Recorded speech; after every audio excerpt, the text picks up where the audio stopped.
Welcome back into Saginaw. We're back underway here. Game number 2. As Detroit City FC and Farmington kicking off here in this U14 boys matchup. Jonathan Turner alongside Dan Stickrad. We just finished the U19 State Cup final. That game ended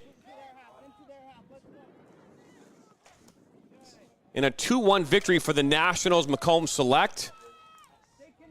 Not much time to get ready for this next game, is immediately seeing pressure coming in here from Detroit City FC, I believe.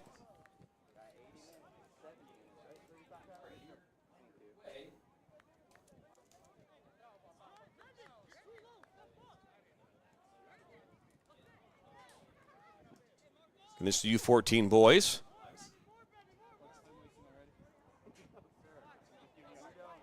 These are primarily 8th graders getting ready to start high school here in the fall. Ball comes in.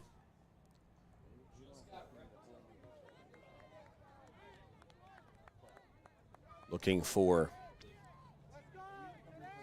first corner match there, Dan.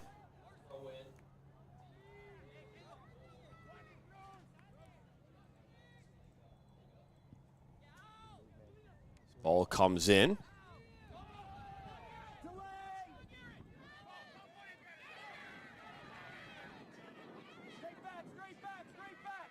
And the first, both the 8:30 games did go into extra time. We were able to avoid shootouts in those first 2 games as they were decided in the 2 15-minute overtime sessions. So if this game is not completed after 90 minutes, you will play 2 overtime periods to fruition.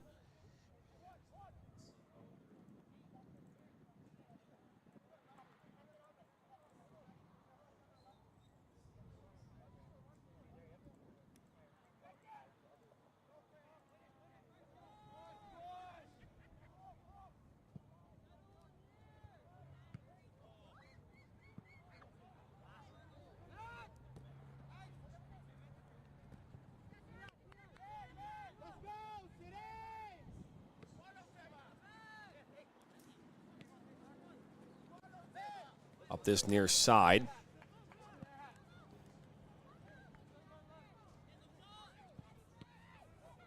Ball was blocked there for a moment, and a shot now.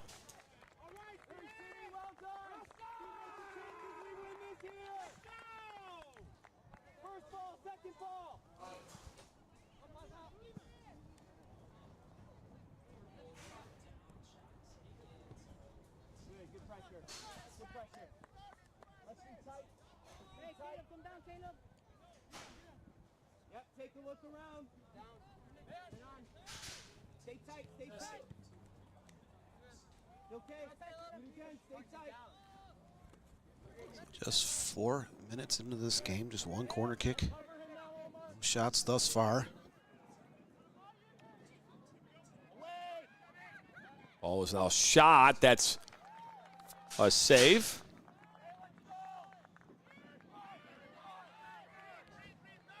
Just trying to verify colors of the kits. I mean, my assumption is that Detroit City is in their white kits. I just don't have anything to verify that. I'm trying to work through that, Dan.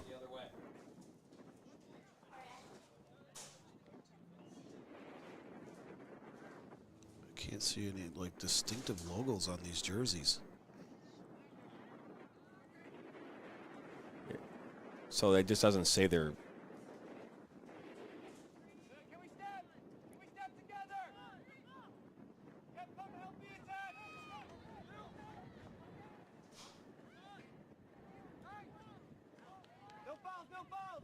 Again, just the time between both broadcasts, just that was, obviously the biggest struggle, just going from one game to another. We literally had about 4.5 minutes between the end of that game and the start of this one. just to reset and whatnot. Do appreciate you tuning in here today. Ball comes in.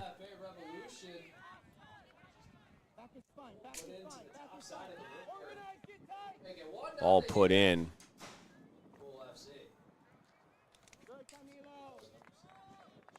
So Farmington actually would be in the, I believe, the black kits, because number 13, Carson Seitz, is the one who just took that. There's not a 13 on the other rosters, so I'm going to go off that for now. So it looks as though I was right in that regard. So Detroit City FC is in their white kits, and they're going right to left on your screen, and Farmington is in their black kits going left to right.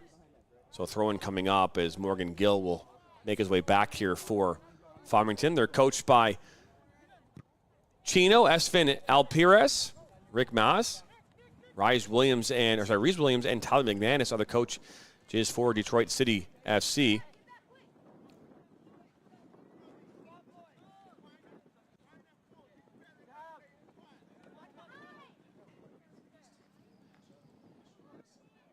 So Farmington will move, getting the ball into the box on that far side. Look at this, as the ball was loose and now cleared away.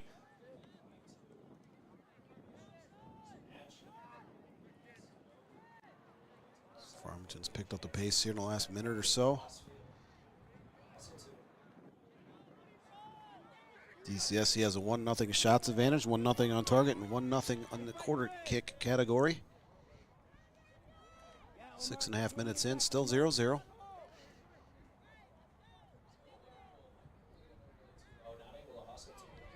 So far we've seen DeAndre Brooks involved in a lot of the action for Detroit City. This ball over the top. You're going to see Brody Singer coming in. The ball was loose there for a moment. Camila Sauceda is the goalkeeper for Detroit City FC, and almost a mistake there defensively.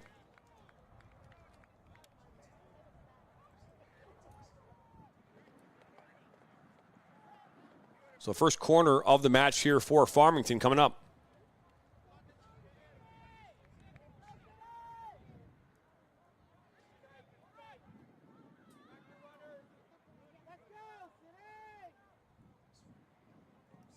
Ball comes in off the corner, hits off the crossbar, and out it will go.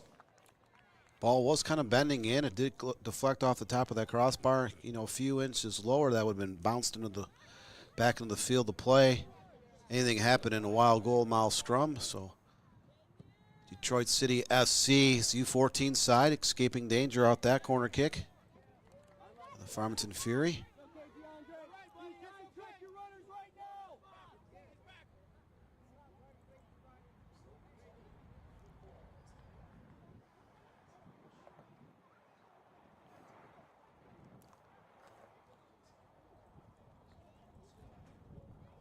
So a free kick right at midfield, not a kickoff. Detroit City FC will play a 4-3-3 holding 4-3-3 as Daniel Brooks goes down hard. 40-minute halves in this one, so maybe a little more time, Dan, there at the conclusion of this game to kind of catch our breaths a little bit.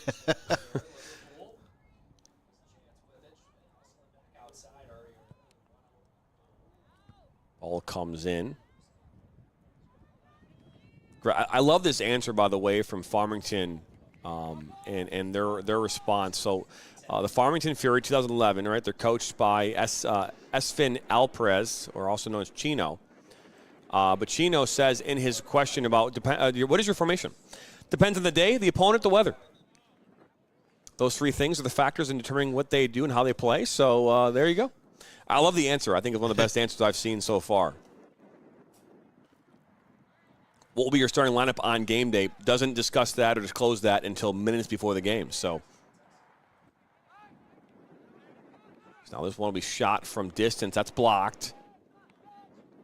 But you look at these two teams, quality seasons so far in 2025. Detroit City FC City Rouge, 5-0-1 in the State Cup. 19-7 scoring edge in the tournament.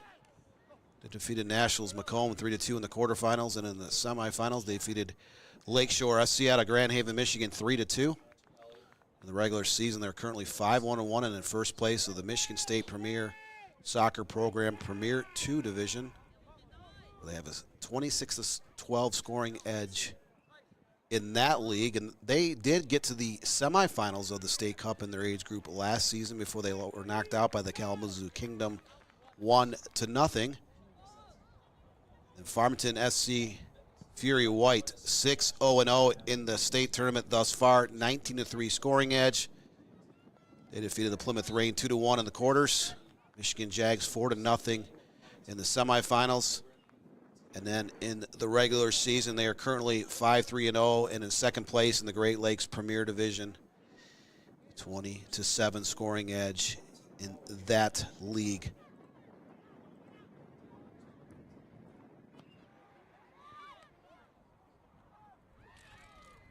Appreciate tuning in here today. We're live on the National Soccer Network and the MSYSA YouTube channel, where today we have 48 broadcasts in total, of which 8 of them are from the youth environment right here in the great state of Michigan. We're proud to have you watching wherever you're watching, near and far. This is available also on Roku TV. You can watch it on Roku by downloading the National Soccer Network Roku TV app and watch it right there. Also, obviously, you can watch it on your TV through any YouTube app on any one of your smart TVs. As the ball comes in off this corner, ball goes in. Oh, that one almost, I think it hit off the crossbar too. Yeah, right off the upper 90. Another one punched aside by the goalkeeper for Farmington. I believe that was Brian Abercrombie.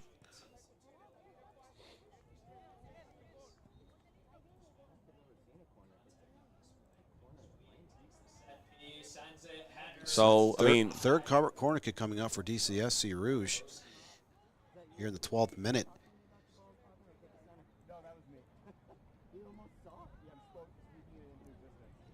Yeah, opted to play the short corner. Early in the game, you need to find ways to kind of test the goalkeeper, test the defense a little bit. Bend the corner kick into the 6. Take some shots from distance. See what happens. This ball, look at this, is out. This is number 12. Actually, looks like Garrett Moss might be the goalkeeper. Come on, we gotta get over.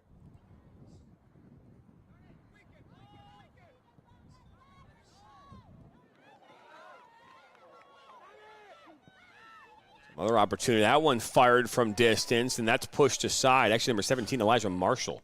So I do apologize, man. I said 3 different goalkeeper names in 2 minutes, so I do apologize for that. Elijah Marshall, number 72, is the goalkeeper.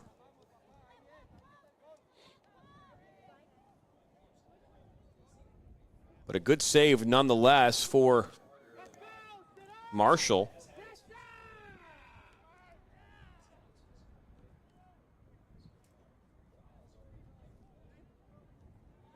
Ball back in. Marshall kind of pushes it aside.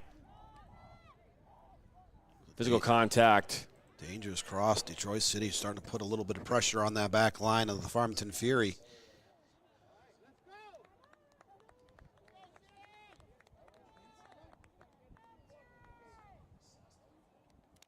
MFA with it inside the 18. Can they make it 1-1?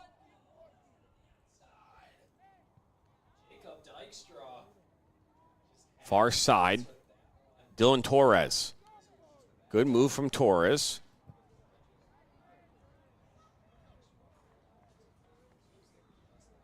That was Bryn Bias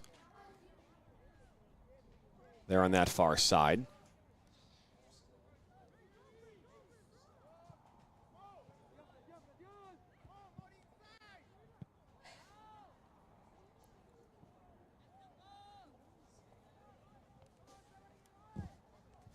AY.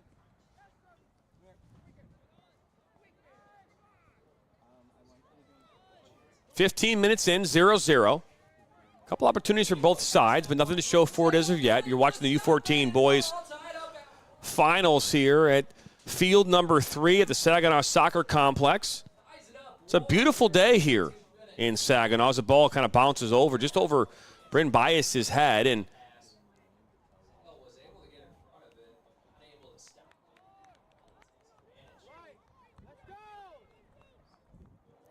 first time this team's ever played in a state final.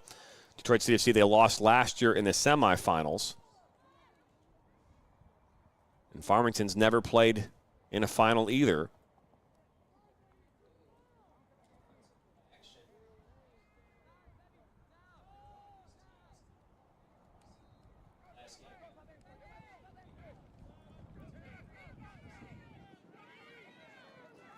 Ball be played over here to this near side, just getting out of danger. It will actually roll right off the field and out of touch. Both these teams fighting for a chance to play in Overland Park, Kansas here, coming up in June here, June 20th. So just about 3 weeks from today. Ball in the 18. It's poked away and cleared out towards McCarty Road.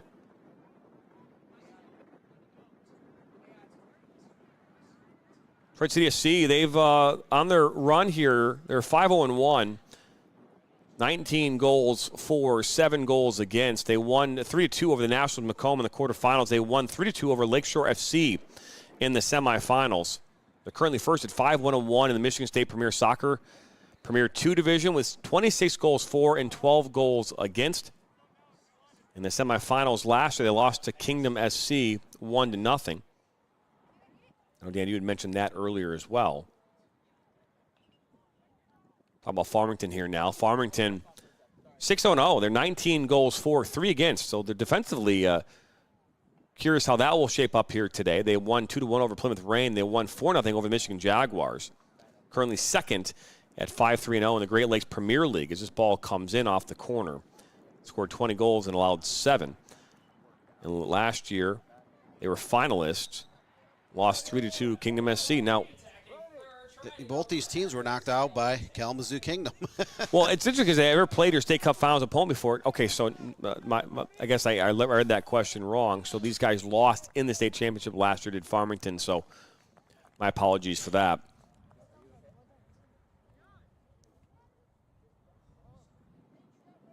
Both teams making some substitutions here in the 18th minute.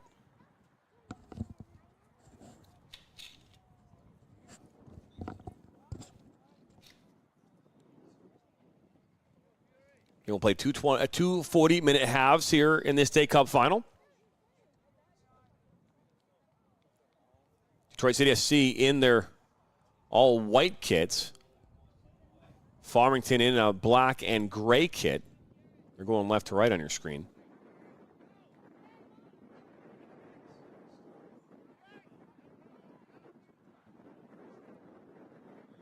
Up that far side, that was Jarzewski.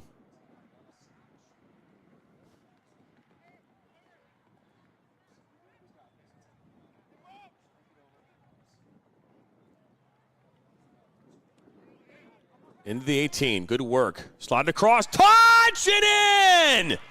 Morgan Gill giving Farmington the 1-0 lead in the 19th minute. First shot on frame results in game's first goal. 18 and a half minutes in. Perfectly slotted ball, Dan. That makes its way in. So you couldn't ask for a better pass. Just right through the goal crease. Morgan Gill there near the doorstep to tap her home. So just the second overall shot by the Farmington Fury. First on target results in the game's first goal. But a lot of minutes left to be played here in the first half in the game overall for DCFC to get an equalizer.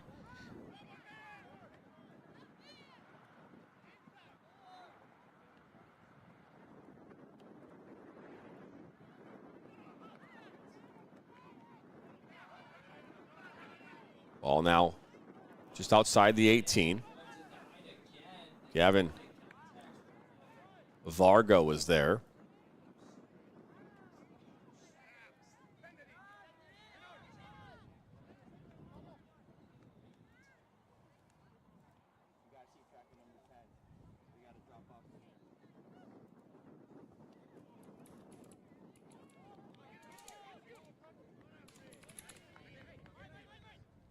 Up that far side. Ball makes its way right in the middle of the park. That's Dickerson. Looking for Garrett Moss. Jarzewski. And the flag did go up for offside. Farmington Fury has picked up the pace in the last 3 or 4 minutes. They got that first goal in the 19th. DCFC had at one time a 4-0 shots advantage. They find themselves in a 1-0 hole, or now in the 21st minute. That goal kind of energized Farmington just a little bit. They've kept the pressure on the last 3 to 4 minutes on DCFC Rouge's back line. Forrest right up the middle. Farmington doing a good job of getting that ball back. You can't put how important it is for a team who's already played in an environment like this and what that can do for you as far as confidence. Obviously, losing a game, in a state final, not easy to do and to overcome. But the reality is that it does give you that experience. All these players, I would imagine for the most part, who are part of this team from last year, remember that feeling. Remembering the feeling of not being able to waste a trophy, yeah. Yeah, and so, here they are today. They want to get it, and so the opponent that stands in front of them is Detroit City FC. Is Caleb Brissett. Touched up now to Torres. It's kind of ironic both teams were knocked out by the Kalamazoo Kingdom in the bracket play of the State Cup tournament a year ago, and now these two sides get a chance to play for the Cup this year.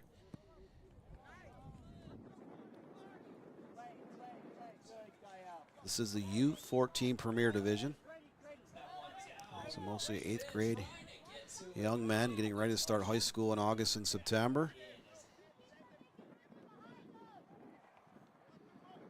Some of tomorrow's stars today. We'll kind of monitor how these young athletes do at the club and high school levels here in the not too far distant future.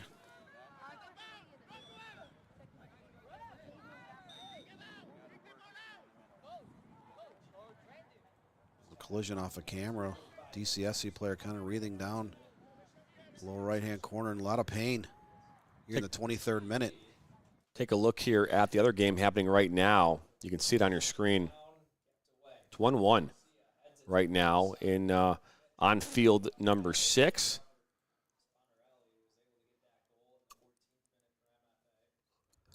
The field player for Detroit City is up and moving around now, which is good to see. Notice they are not using the scoreboard for this game, as the referee does keep the official time on the pitch. But on this pitch, we are in the 23rd minute, 1-0 in favor of the Farmington Fury here in the U14 Premier Division. Fury looking for their first State Cup crown in this age division.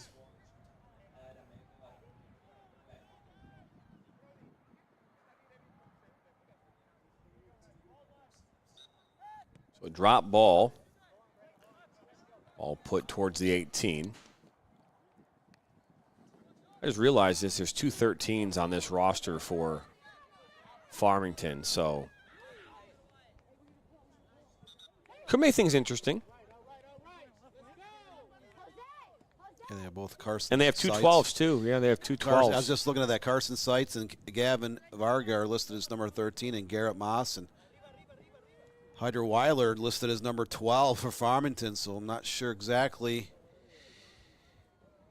So I think what we should do, Dan, for this is we should do take first name, last name of both players, and mix them together, so that way, worst case scenario, you get just one of their either their first or last name wrong, right? So it's you go Garrett Weiler and Hyder Moss, something like that maybe, and Gavin Carson Varga and Gavin Seitz. Yeah, we could do that.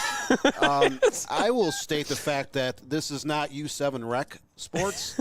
This is a State Cup final. When I'm sorry, but when I watch a game in a State Cup environment or a high school tournament or a pre-professional or college or whatever level where things matter, I don't think you should be able to list on game day players with the same roster number.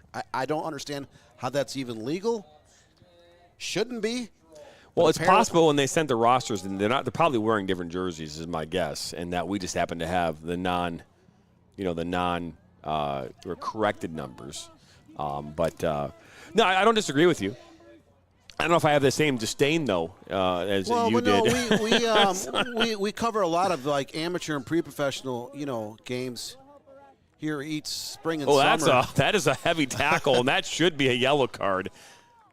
I mean, Brooks goes down. He got hammered just about a yard out of the box. So yeah, that would be. I was going to say that looks like should be a yellow card. Take another look at it right here. I mean, Brooks gets the edge. He does a good job of getting past the defender, and White Smith just. No, that's an absolute blade takedown. Intentional yellow card was issued.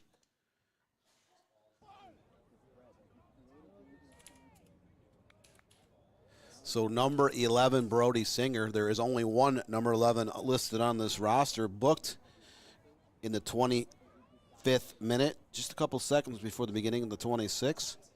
But he does set the table for the opposition, Detroit City FC Rouge. About 2 strides outside the box on the left side. Great opportunity. You send this into the 6, into that goal mouth area, and see if you can get a shot opportunity to see if you can get the equalizer. Ball played short, and that was put into the 18. I believe number 16. Don't have a 16 on our roster, Dan. Maybe I'm missing something there. Up that far side.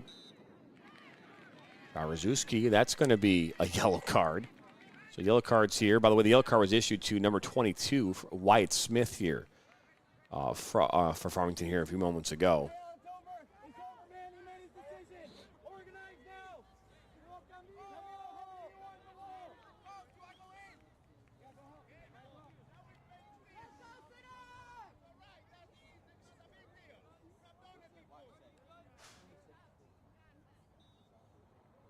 So now the Farmington Fury gets the ball about 25 yards out on that left side. So DCFC kind of missed opportunity, not getting a shot off of their set piece, opting to play it outside the box. If you're Farmington, test the goalkeeper and defense on a set piece like this. You're within close range. Take a shot, put it towards the 6, do something to make something happen. Ball is put back in the mix. It will end up going up and over the goal. First time stopping by here on the National Soccer Network. We appreciate it. Hit that subscribe button, like us, and share this with your friends and family. Hey, if you're watching this on MSYSA's platform, also click that subscribe button. Take a look at all the sponsors here that are brought to you, the sponsors that are part of the MSYSA State Cup and that organization. Dick's Sporting Goods being one of them. Quick Goal. Marshall will pick it up. Sport Forms. Can they get it on net? No. Great box out right there. Under Armour, Wilson. Official trophy sponsor. Soccer Village. Good tackle.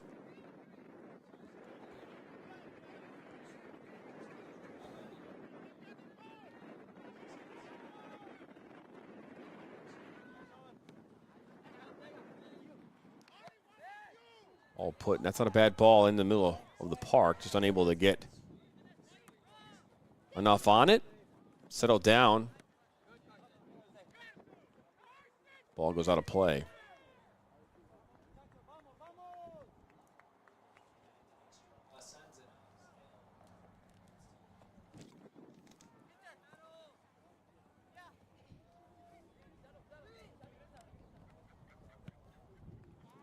All played over the top. Running onto this is Jarzewski. Down by the end line. Maybe looking to cut it back. Oh, a fall. Jarzewski. Good work by Morales. That's Gail Morales, and that will actually last touch off of Detroit City. And now a throw-in coming up here for Morgan Gill and the Farmington Fury. Again, they scored a goal here in the early going of this game. Morgan Gill tallied in the 19th minute for Farmington.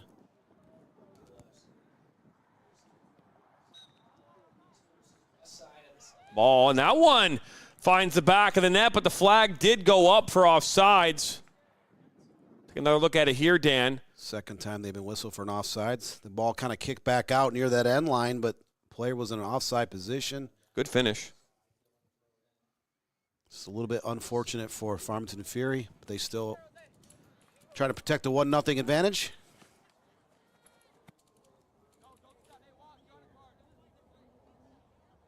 Tracked down by Brooks.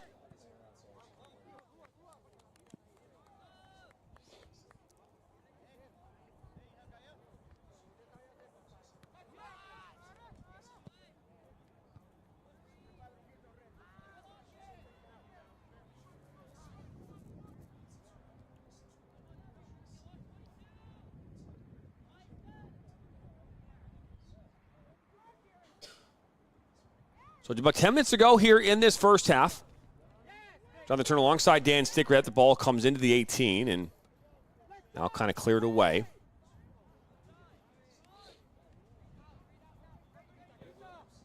All played up over midfield and kind of popped right back up.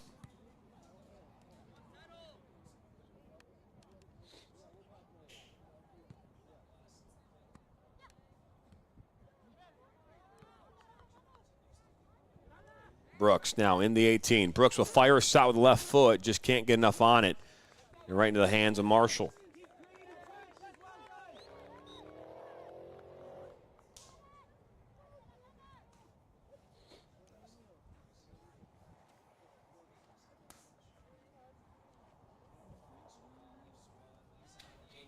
Header not able to connect. Nick leaves that one too high.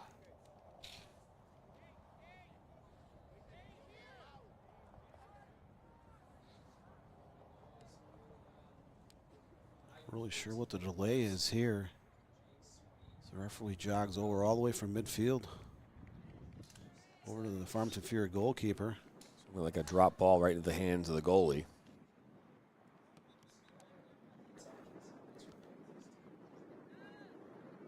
Just crossed into the 33rd minute. Farmington Fury trying to protect their 1-0 advantage. Morgan Gill, number 17, slotting his shot home in the 19th to provide his side with a 1-0 lead here in the first half. This is the U14 Premier Division.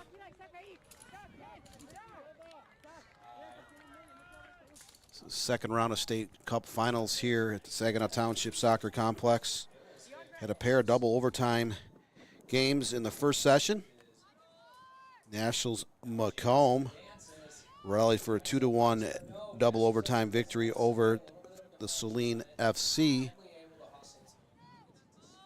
Then over in the U15 division, the Premier, Michigan Stars came away with the 1-0 victory over the Michigan Wolves. Again, that game also went to double overtime. Still a lot of soccer yet to be played here in this game. Just 34th minute now.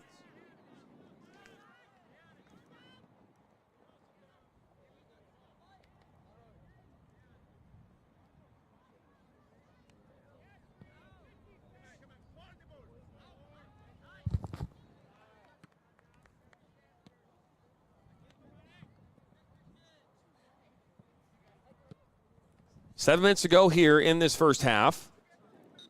Collision right there as Lagos goes down.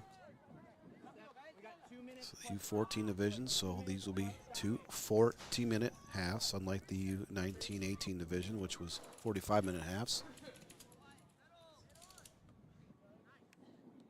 Over on the adjacent field, number 6. No juries on the call of that match.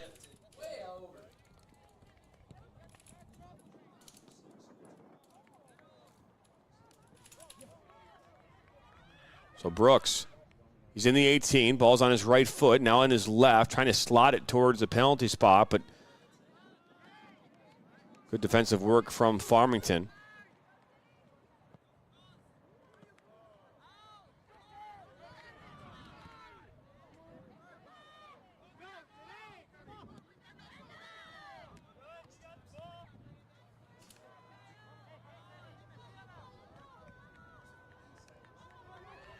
Look at that, almost making its way. I think that was Galinda, number 17. Galindo. This one is last touched. This is the fourth corner kick of the match coming up in the waning minutes of the first half for DCFC Rouge. This ball comes in, hit off the head of Torres. Now here comes Farmington in transition. One back though by Detroit City SC.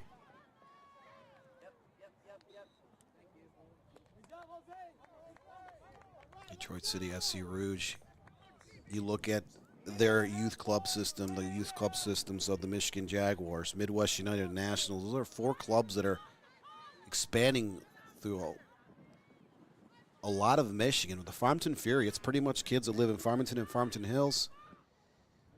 Kids that will go to Farmington and North Farmington High School here in the near future.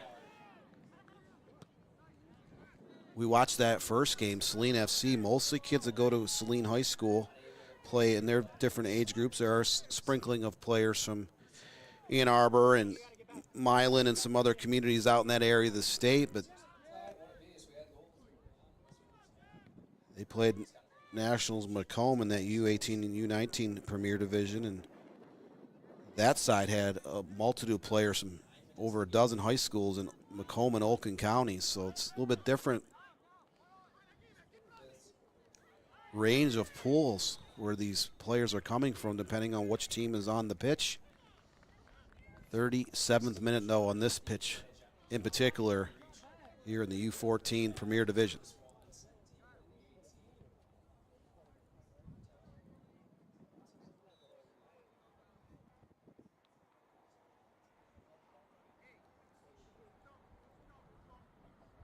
So a free kick coming up.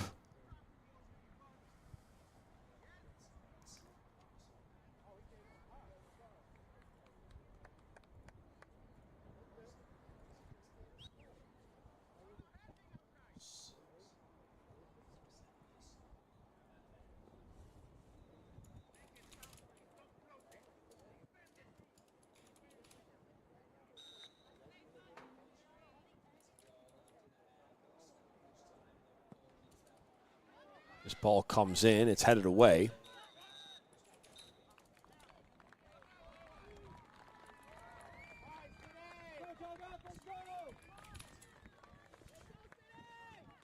Looks like the halftime whistle has been blown.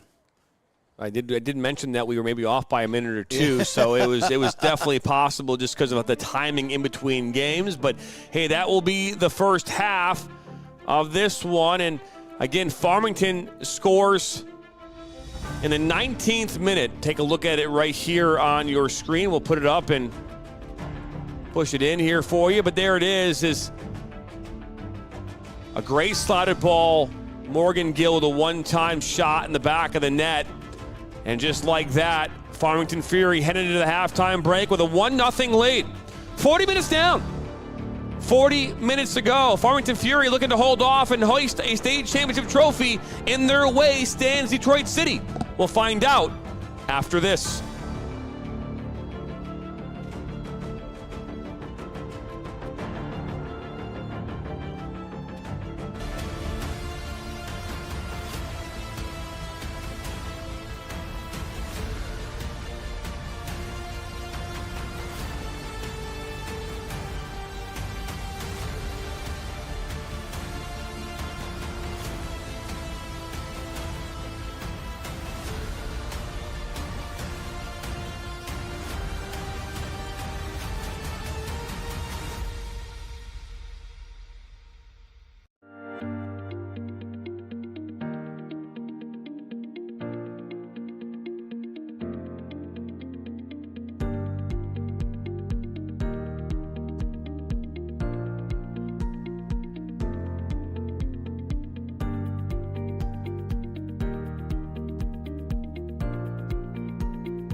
Looks great.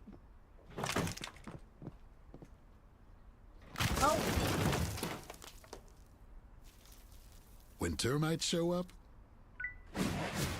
so do we. Terminix it.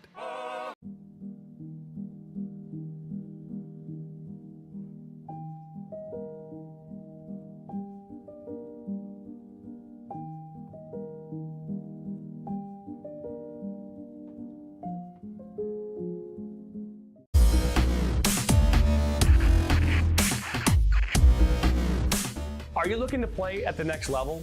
MSN is now offering player recruitment videos. We are excited to partner with you and your family in getting you to the next level.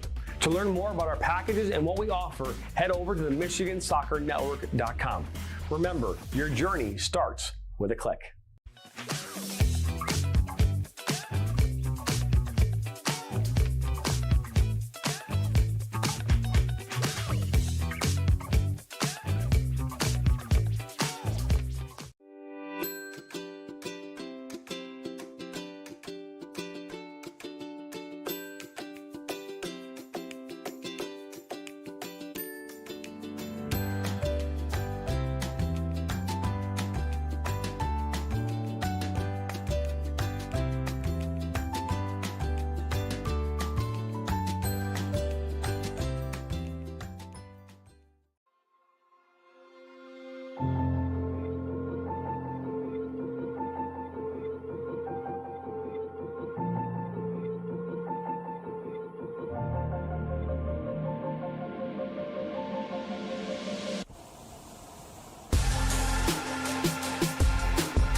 Whether you're a beginner coach or a seasoned professional, one thing remains the same: the passion to teach and inspire the next generation of players. Now imagine a place where you could share your coaching knowledge, connect with others, and create a lasting impact. Welcome to the ultimate coaching community, where coaches from all levels can create and share their own courses. Whether you have years of experience or you're just getting started, this is your chance to make your voice heard. Create your own personalized courses, share drills, strategies, and tips, and watch as your knowledge reaches coaches from all corners of the soccer world. With a platform designed for sharing, learning, and growing, you're not just teaching the game, you're creating a community of like-minded coaches, all striving to be the best they can be. Together, we'll elevate the game and support one another to be better, stronger coaches.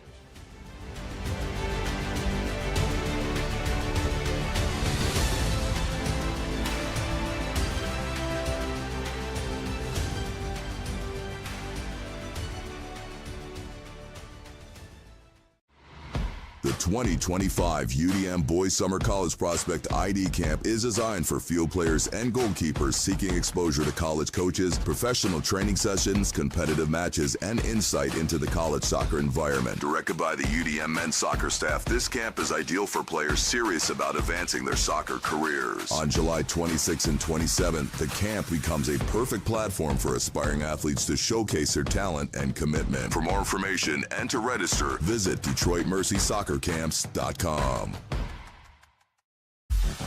The Flint City Bucks are Michigan's top soccer franchise with 4 national championships, 9 conference titles, and 15 Great Lakes Division titles. They have produced 107 players for Major League Soccer, and they focus on attracting top talent and shaping soccer's future. Michigan Bucks Academy joins NLS Next new competition tier starting in September of 2025. This offers elevated levels of play and flexibility for high school participation. The Academy will provide premier development, high-performance training, and exposure to scouts through regional regional tournaments and MLS Next events. For more information on tryouts, training programs, and key updates as we prepare for our first season in MLS Next new tier, visit MichiganBucksAcademy.com.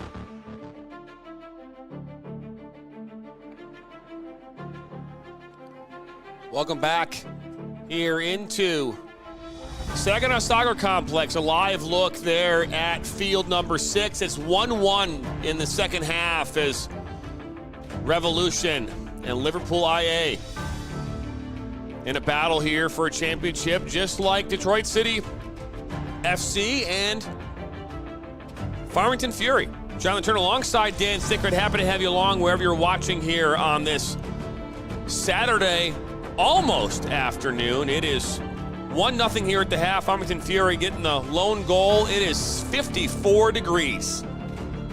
Starting to warm up, Dan. It was 48 to start the morning. Now it's 54. What will we see here as far as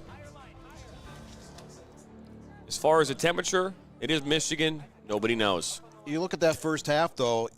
Detroit City FC Rouge, 5-3 on total shots, 4-1 with shots on frame, 4-2 on corner kicks. Farmington SC Fury, their only shot on frame resulted in the game's only goal. That came back in the 19th minute. Morgan Gill chased down a slotted ball in traffic, kind of a sliding shot, puts it into the back of the net at the doorstep. And that's where we stand as we start half number 2. So back underway here. It's the U14 boys premier state championship matchup between Detroit City FC and the Farmington Fury. Jonathan Turner alongside Dan Stickert. Detroit City in their all-white kits going left to right on your screen, and Farmington Fury in their all-black and gray kits going right to left. You are watching this on the National Soccer Network YouTube and Roku TV, as well as the MSYSA YouTube channel. Appreciate you stopping on by wherever you're watching here today. Appreciate it nonetheless. We did turn on the chat functionality on the MSYSA YouTube channel, and we also put a poll together there as well. So get your votes in. 7 votes so far for Farmington. 7 votes have come in. Farmington has your lead right now. 57% you say they're going to win this thing. Detroit City has 43% of your vote on NSN YouTube channel. Voting right now. I did not even start a vote, so there you go. My bad, Dan.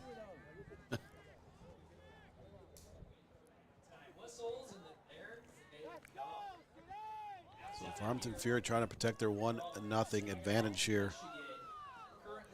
Just 3 total shots and 1 on frame. Detroit City SC on the move here to start the second half.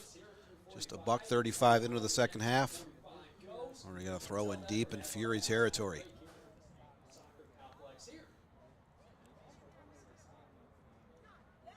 Now a shot. That's not a bad shot at all. And Marshall diving to his left makes the save. And they'll look at it here. Well struck ball. One time, too. Perfectly placed shot towards that right goal post from about 22 yards out. Right idea. Test that goalkeeper coming out of the gate here in the second half.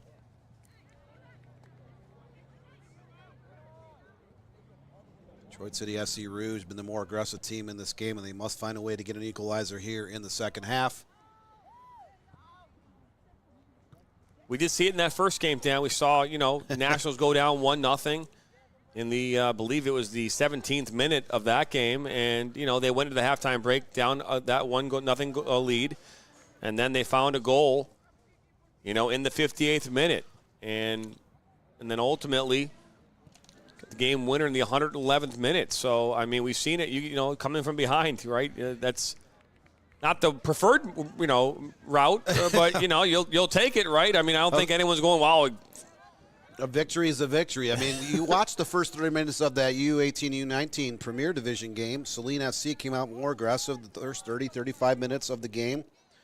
Outshot Nationals Macomb by a significant margin.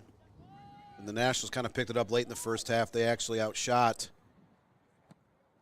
their opponent in the second half in both overtime periods. Saline, however, did have double digits in corner kicks in that game. Just missed opportunity after missed opportunity. Nationals Macomb came away in that U18, U19 Premier Division with the State Cup trophy. Michigan Stars in the U15 division defeated the Michigan Wolves 1-0 in that game. This is the second round of games here. Two-day kind of extravaganza. Saginaw Township Soccer Complex is the place. All your games here on the National Soccer Network. Glad to be part of these games. We had a lot of fun last fall out in Brighton, Michigan. Now we're up in Saginaw for 14 total games over a two-day period.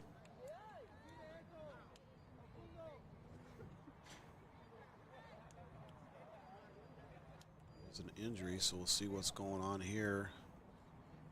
A cramp of some type or wind knocked out of you, I'm not sure.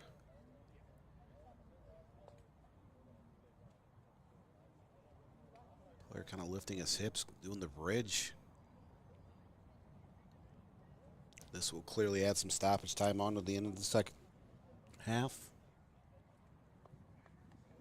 I would say, Dan, you want to probably leave, warning to the players. Maybe you should. Maybe obviously they know more about it than we do, but maybe not. Maybe not shake players' legs. It looked like he wasn't moving there for a second, so you don't want to cause any damage. But the youth, the Utes, as in my kids and Vinny, we were talking about that earlier this morning, right? The Utes. What's a Ute? What is a Ute? Youth. Only the parents out there who grew up in the 90s would probably know that whole reference, but and maybe those who went to film school. I think that's really it, right? Because, I feel like the classic movies of the day, right? The Breakfast at Tiffany's, the Breakfast Club, right? Ferris Bueller's Day Off, right? Those movies. My Cousin Vinny, I think, was one of my favorite movies of I don't know if it makes it into the classics. So I don't know if I meant for 1993. That was I saw that in the theaters. I've seen it multiple times on cable over the years. Still get a couple chuckles off that movie. I think My Cousin Vinny and Die Hard are the two you can just watch. Doesn't matter. You can just keep watching them all the time. They just whatever. If they're on every day, just watch them. I feel like those are two movies that you could just do that with. A Few Good Men. That's also a good one too. Yes, that's right. That's good, right? There's a whole list of movies we could list off here, but we got some soccer going on here. 47th minute. It's 1-0 in favor of Farmington. Looking to claim their first state championship. Fell short last year to the Kingdom in the final. Well, that's a hard tackle.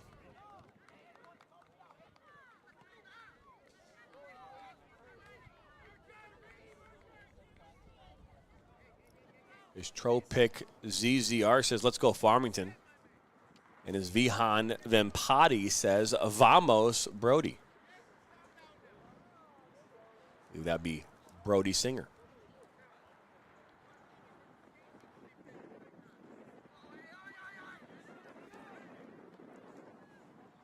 I'll actually hit. Look at hell, the referee for their second there. It's a bad bounce. Brzezinski, he'll look to fire a shot that goes up and over. Not a bad look at all.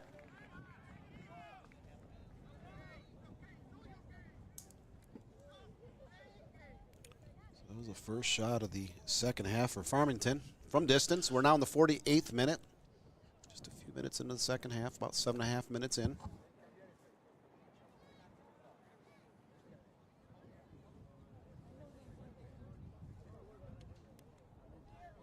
This is game 3 of 4 here today. So game 2 of 4 today here on this field number 3. There are 8 games here this morning and afternoon as we are officially into the afternoon. All the games will be played on fields number 3 and 6 today and tomorrow. You see some teams on other fields warming up. Ball played into 18, actually going out of touch down there at the end line, out for a goal kick.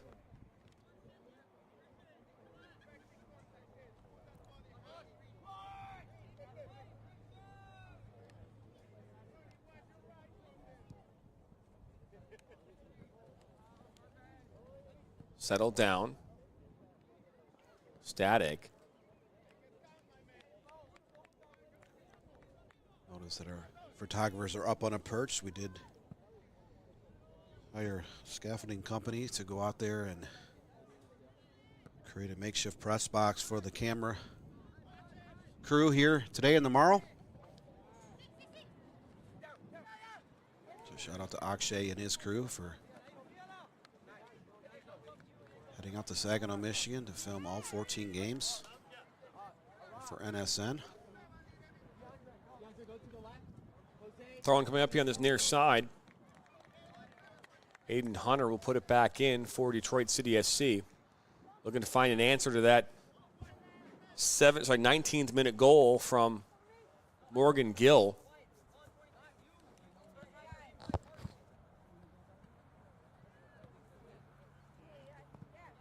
Hunter.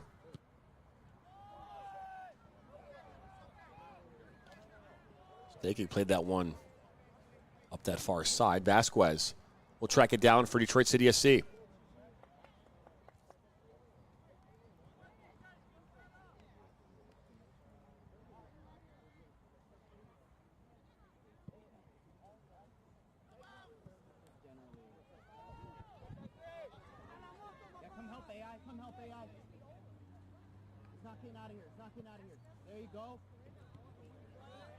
Hunter.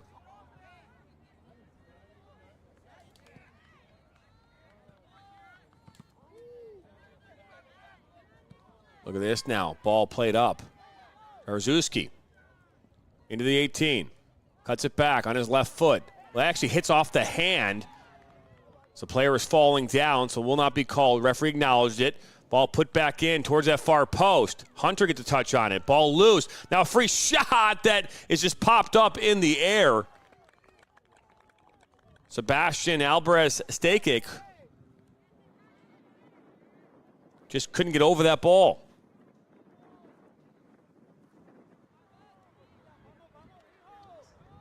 Ball's kind of bouncing in the box. Just kind of corral it and get a quality shot off. So here in the second half, 2-1 shots in favor of Farmington. Both teams had one shot on frame here in the second half. 52nd minute now. Farmington Fury still trying to protect that 1-0 advantage.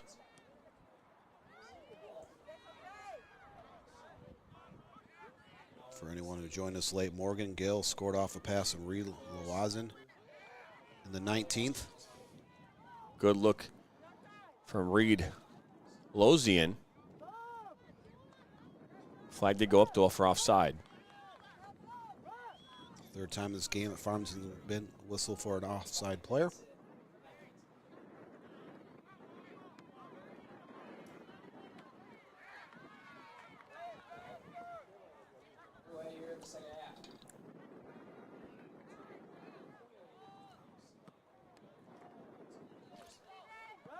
All up this near side, makes its way out.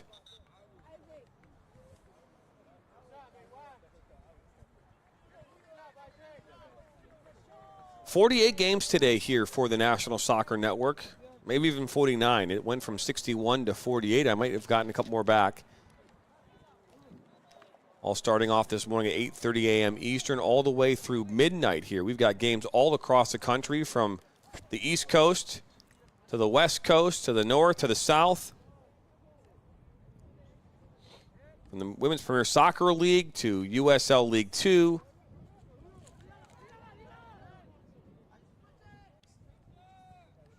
Everywhere in between. So if you haven't been here before, check it out. A lot of games. Got games in Green Bay Glory coming up here. That's in Green Bay, Wisconsin. That game will kick off here at 1 p.m. Eastern. Doubleheader, I believe, for Green Bay here today. Got a game down in Indiana in FC Pride. We've got FC Monmouth of the League for Clubs. That game's kicking off here. Sorry, Women's Premier Soccer League. That game kicks off here in the New Jersey area later this evening. Also have in Arizona, Texas, Florida. Had games in Georgia and Arizona last night. So this ball comes in from Brody Singer. Not a bad ball off the crossbar. Sauceda gets a touch on it Don't know how that didn't go in. Look at this ball, Dan. Comes in and just gets a touch and somehow pushes it aside. Sauceda coming up big.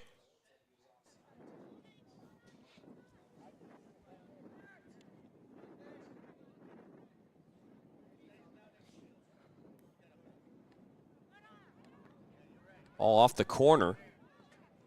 Shot is fired and goes wide. That was a great save. Almost like trying to go up for a rebound in traffic. That ball was punched over the crossbar. Sauceda, great stop. Just 2 saves here today. But that was huge to keep this game 1-0. Keep his team into the contest. Still trying to find an equalizer. DCFC trails 1-0 here in the 55th. About 25 plus minutes left here in the second half. Ball up this near side, makes its way out. From deep, but just outside on the left.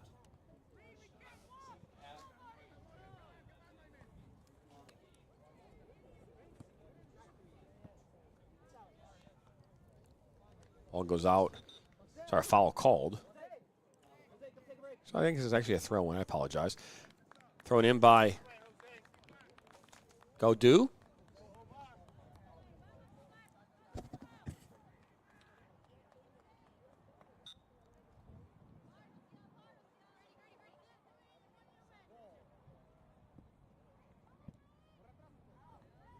Ball kind of popped up just inside the 18.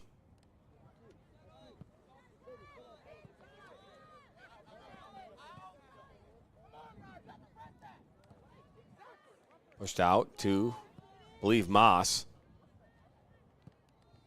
Looking for teammate and Graydon Jaruzelski.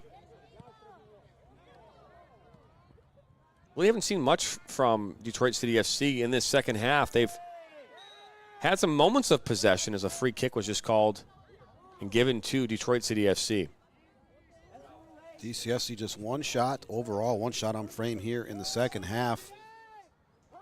For a team that's down 1-0, they've cooled down quite a bit. They do have a set piece out near midfield to try to get things going here in the 57th. Ball kind of makes his way into the 18. Oh, look at this opportunity. It goes in. The equalizer here from Detroit City in the 57th minute. Almost as a shocker because the ball, the way the goalkeeper came out, Marshall, it didn't look like that was going to go in, Dan. The ball was served from like near midfield. They got the ball into the box. It was put in the back of the net by Brissett. And finds its way in, and it's now 1-1. All equal here, Dan. That came off a set piece about 3 or 4 yards into DCFC territory. They sent it long down into the center of the park. Ball went down to that left side. Caleb Brissett was there to take a left footer and put that into the back of the net. We're all tied at 1 apiece. Just the second shot on frame of the second half for DCSC. It results in that equalizer. See if they can carry anybody with momentum now they've tied this game.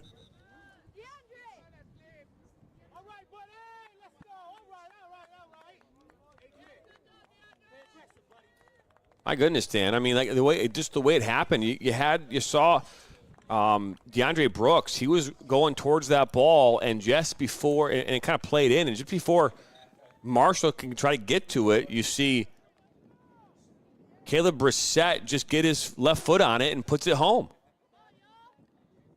Here's Zuski.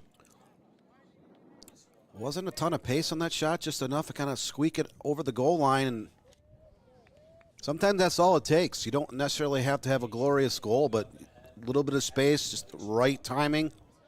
Put the ball in the back of the net. That's the boost DCFC Rouge needed to get back into this game. It's all equalized here, and we're now in the 59th. Farmington Fury went up 1-0 in the 19th. DCFC Rouge tied it in the 57th. We're now in the 59th minute of play, so about 21 minutes left here in the second half. But this sets the stage. Will there be a glorious goal from either team? Maybe a late game tally to help his side to a state championship here in the U14 Premier Division. Still plenty of time for either team to get that go-ahead goal.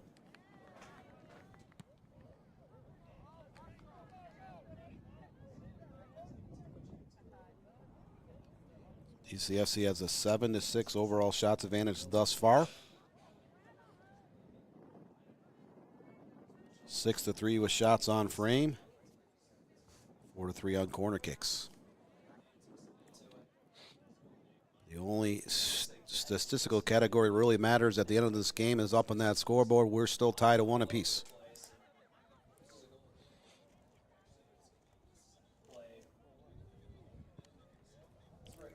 Ball back in play. 20 minutes to go in this one. Terzuski.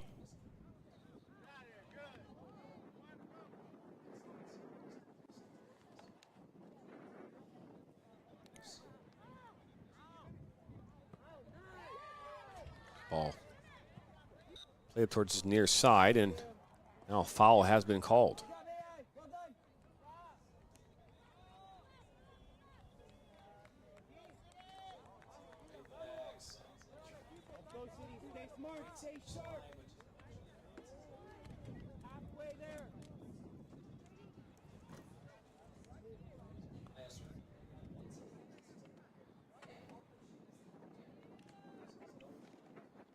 Ball comes in off that free kick. You're just joining us here. A goal in the 19th minute from number 17, Morgan Gill.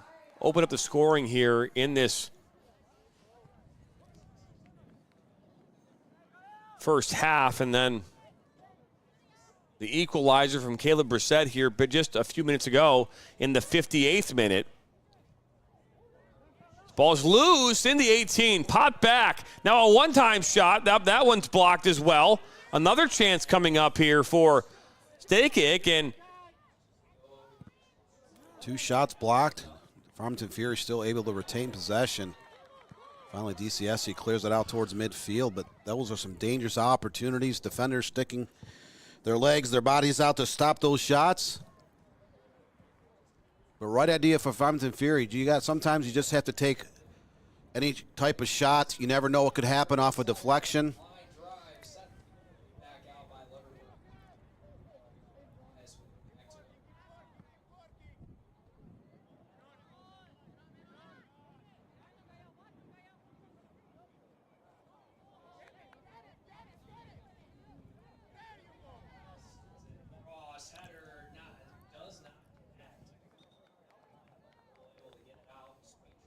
Take a look at what's happening over on the other field.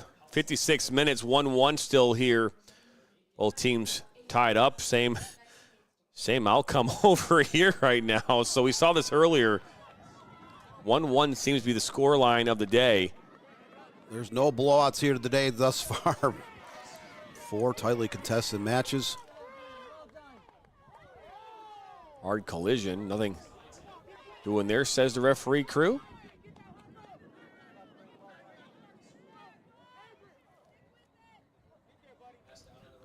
Over 4 games, 12 total goals scored between the 8:30 and 11 a.m. matches. It's the 11 a.m. match, so as you said a few minutes ago, we are now in the afternoon hours here at the Saginaw Township Soccer Complex. You mentioned in that first game, Jonathan, how long this facility has hosted games. I remember as early as the early 1990s when I was in college that teams were heading up to Saginaw for state cups and even Midwest regional tournaments. A very well maintained soccer complex, a lot of history. The youth club circuit over the last 30 years plus. Flag goes up for offside. It's the fourth time this game that the Farmington Fury been whistled for an offside player. We are now in the 64th minute, just seconds away from crossing into the 65th. So just under 16 minutes left here in the second half, still tied. Farmington Fury 1, DCFC Rouge 1. Shot taken from way deep, just outside from Algary. Shot number 10 from MFA. Who will step up between these two teams and deliver a glorious goal here? Far to the left.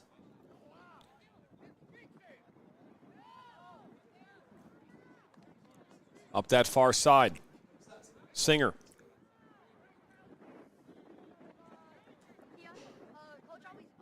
Dickerson out wide.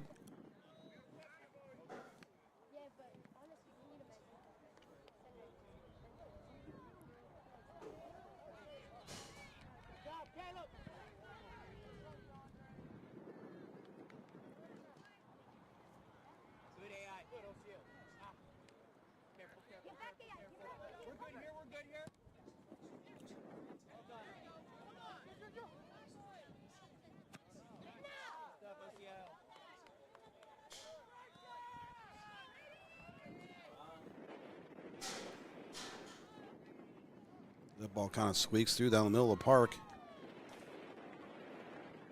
Forcing Saucedo off his line at the top of the box to clear it.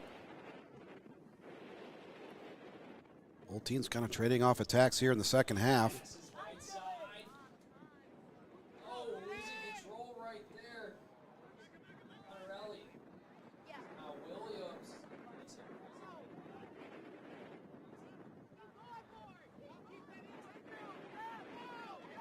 Both teams playing a little bit of high pressure, trying to force those back lines to make a crucial mistake.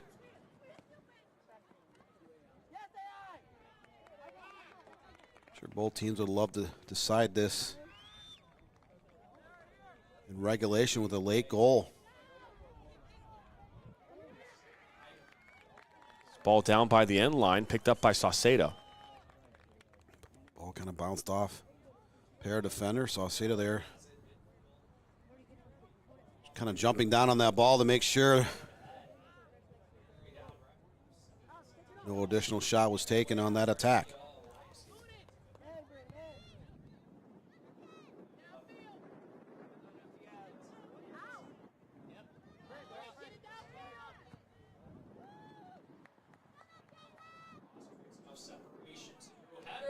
Ball right around midfield. Getting closer and closer to the business end of this match. It's 1-1. Trying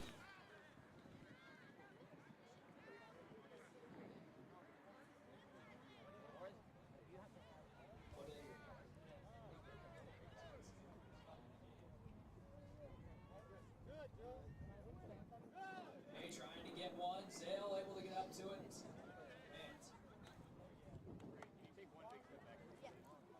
Ball into the 18. Can last touch off the head of Gail Morales. And out for a corner kick.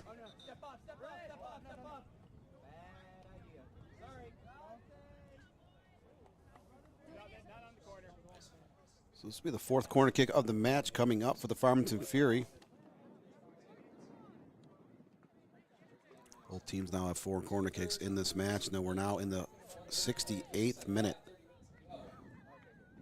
Just about 12 and a quarter minutes left here in the second half. The ball high in the air. Up goes Saucedo. It's still up in the air. Now loose. Headed back in the mix. Still kind of popping around. Loose ball still. Still trying to get on the end of one and finally cleared away.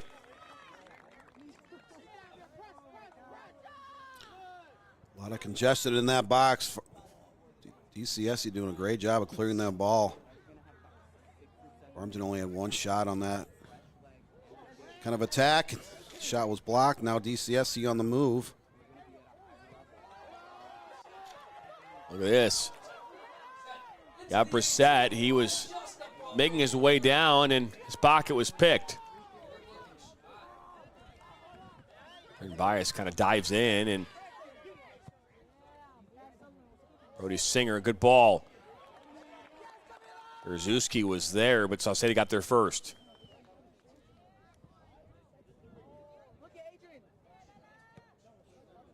Doesn't necessarily have to be pretty. Both teams just looking to find a way to get that go-ahead goal. Time is starting to tick. We're now in the 70th minute. It's just under 11 minutes left in this game. Will the goal come off a set piece? Will it come off a goal mouth scrum? Will it come off a breakaway, a corner kick? You're all level at one apiece late in the second half. Just looking for that one opportunity to get the go-ahead goal. Right now, Farmington Fury on the move.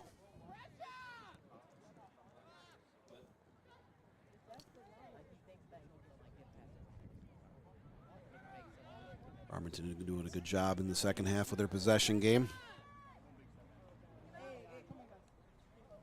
Oh, that's a great ball! A touch to sock by Saucedo. I believe he just got a smack on it there, Dan. He kind of smacked it away. Yeah, I mean, it hit off the chest, I believe, of Jarzewski. Let's take a look at this one again. I mean, yeah, just kind of chest, and then he just kind of smacks it away. Look at that. What a fantastic save. Saucedo did not have to make a save in the first half. He's had 3 here in the second half. As Farmington has been the more aggressive team in the second half. They have a 7-2 overall shots advantage, 3-2 with shots on frame, and 2-0 on corner kicks here in the second half. Now in the 71st minute, they've been a little bit more dangerous. They did concede a goal here to DCFC,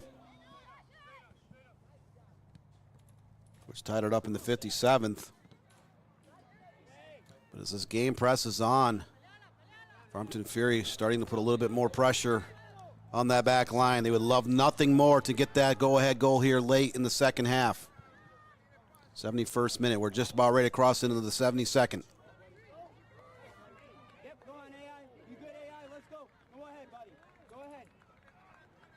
Up that far side. Ball just goes out of play. Throw-in coming up for Brooks and Detroit City FC.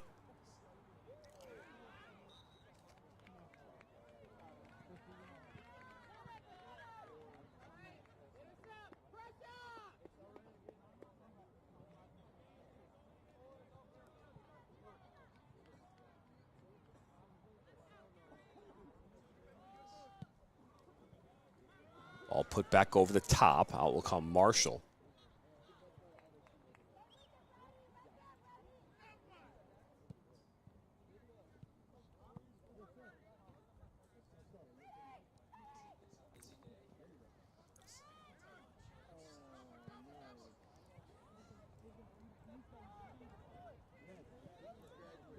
Oh, look at this. Saucedo gets a grab in the air. That cross turned into a shot. That was destined for the left post, and Saucedo leaps high in traffic to snare that one. Keep this game tied.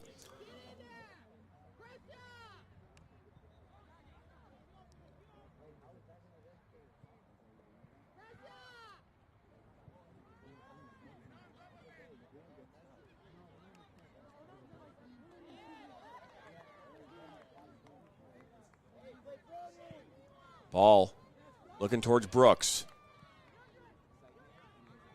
Brooks playing it that far side.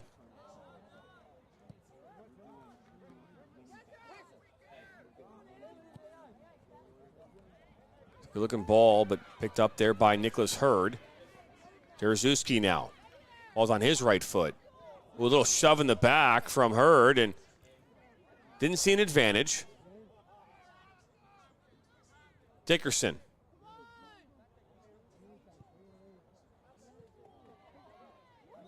A foul has been called. So a free kick coming up here for Farmington.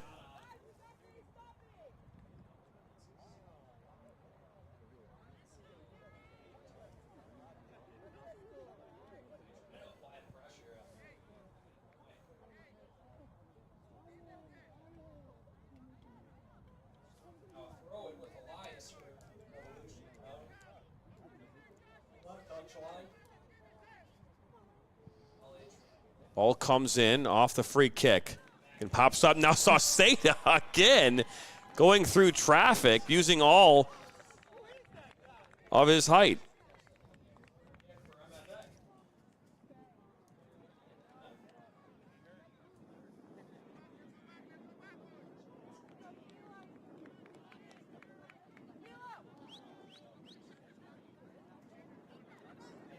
So Sauceda with the ball in his hand. Bending in, Zale gets hit.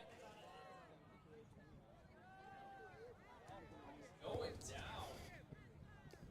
Rally. Cool now, trying to go on a quick counter attack.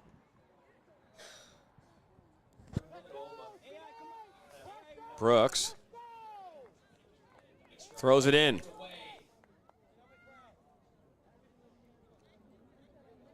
Mata.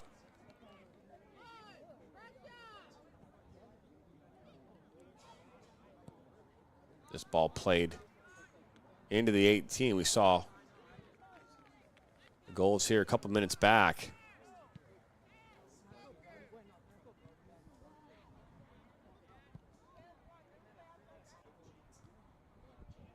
When Brissett sneaks one by Marshall to equalize this game.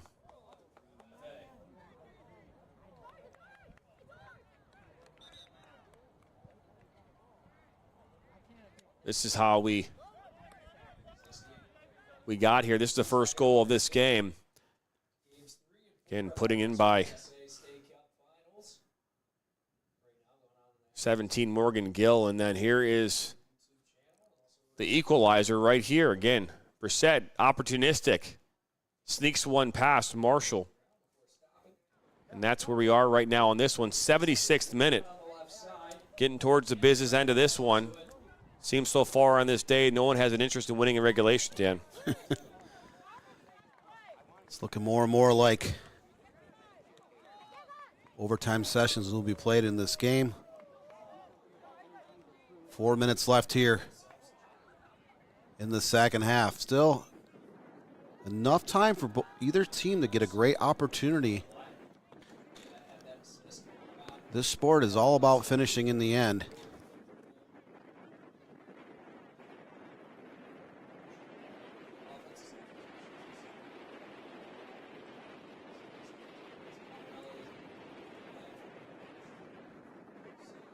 Still 1-1 on the other field here across the way.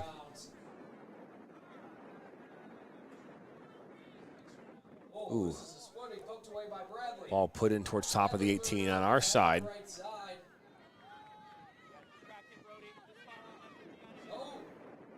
gets it back. Sending a pass to the left side.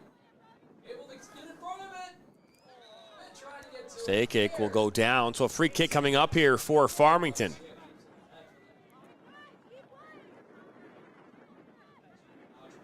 This looks to be about 40 yards out, but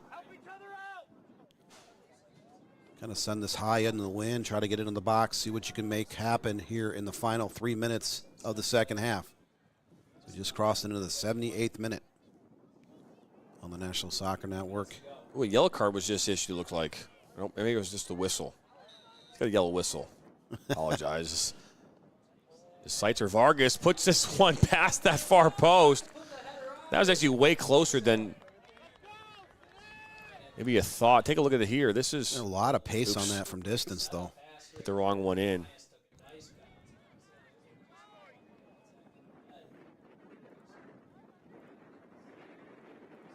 Apologizes.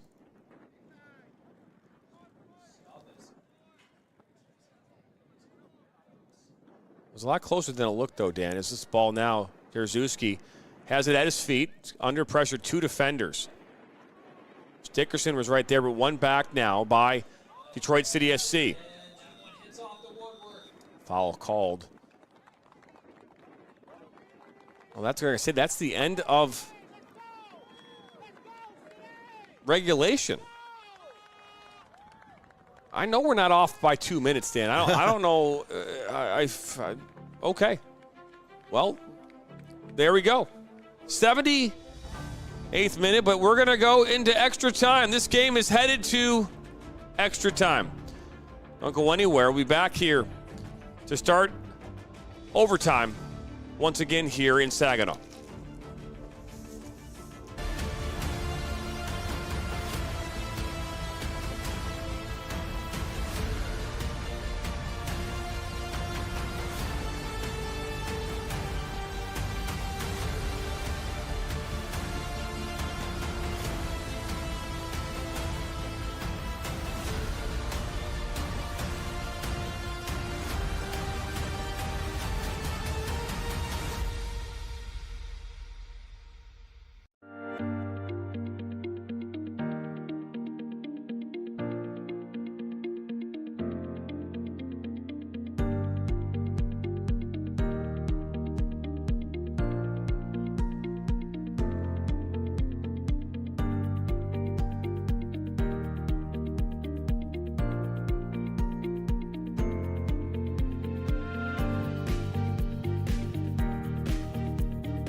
Looks great.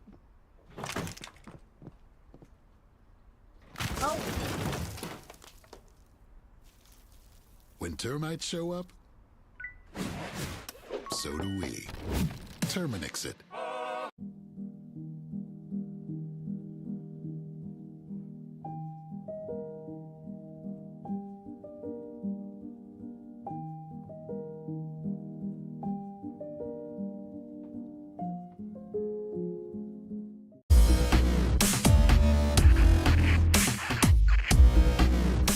Are you looking to play at the next level? MSN is now offering player recruitment videos. We are excited to partner with you and your family in getting you to the next level. To learn more about our packages and what we offer, head over to the MichiganSoccerNetwork.com. Remember, your journey starts with a click.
Whether you're a beginner coach or a seasoned professional, one thing remains the same: the passion to teach and inspire the next generation of players. Now imagine a place where you could share your coaching knowledge, connect with others, and create a lasting impact. Welcome to the ultimate coaching community, where coaches from all levels can create and share their own courses. Whether you have years of experience or you're just getting started, this is your chance to make your voice heard. Create your own personalized courses, share drills, strategies, and tips, and watch as your knowledge reaches coaches from all corners of the soccer world. With a platform designed for sharing, learning, and growing, you're not just teaching the game, you're creating a community of like-minded coaches, all striving to be the best they can be. Together, we'll elevate the game and support one another to be better, stronger coaches.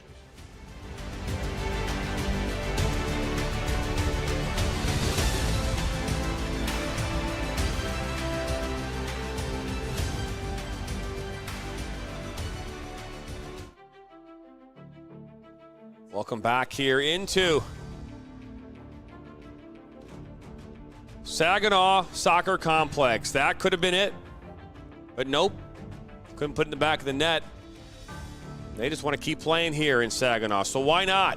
Why not? Why not? We'll take a live look here at the other field. That's currently tied as this one comes in, and that one goes up and over. So a good look at field number 6. But we are back here for this matchup as we are in extra time. We'll play 2-minute extra time. Sorry, 2 10-minute extra times. Well, that's 2 minutes sounds a lot better, though. But this is the third game where it has reached overtime. And in that fourth game on field number 6, they are just a couple minutes away from potentially going into overtime as well. So we are back underway here at field 3 of the Saginaw Soccer Complex. John Turner alongside Dan Stickrat. Happy to have you along wherever you're watching, near and far.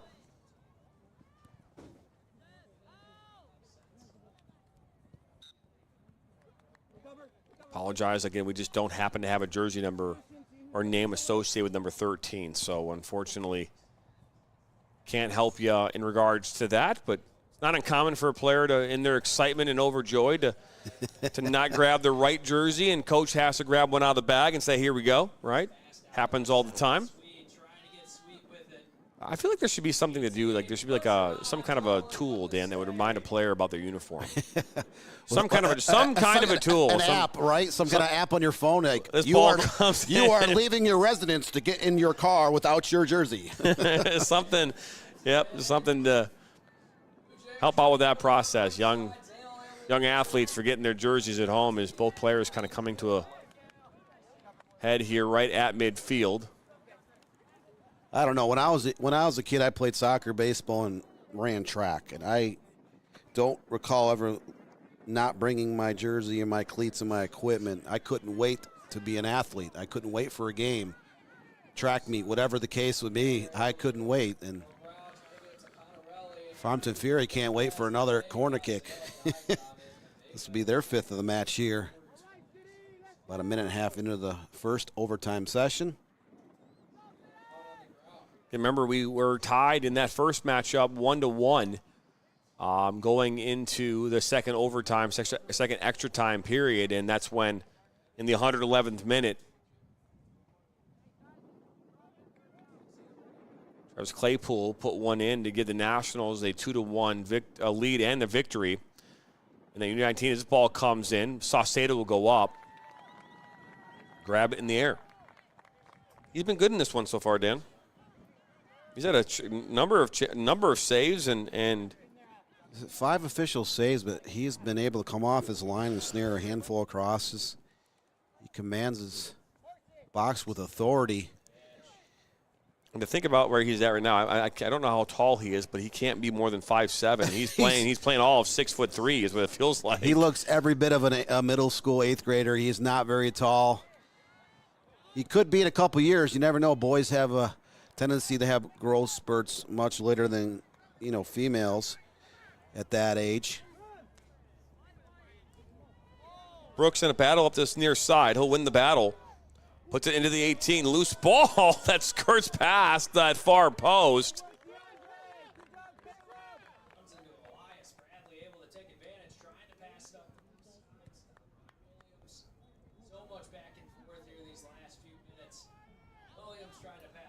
So 3 minutes into overtime, session number 1. Farmington Fury has a 1-0 shots advantage here in the first OT.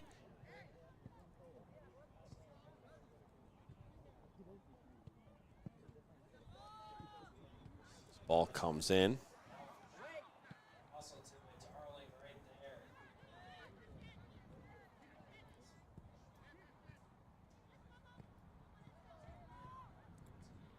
Right up that far side. 74th minute.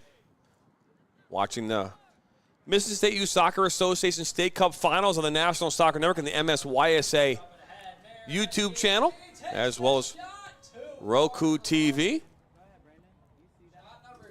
Appreciate you being a part of this today.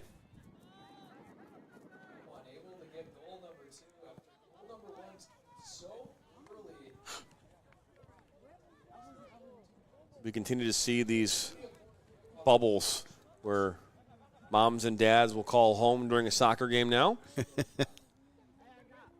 That I'm sure that my parents wish were around back when we were playing back in the day, is all put into the 18, not cleared away, put right back in the mix towards that back far post, heavy first touch, and that's cleared away. Ball was put in by Ronald Dickerson.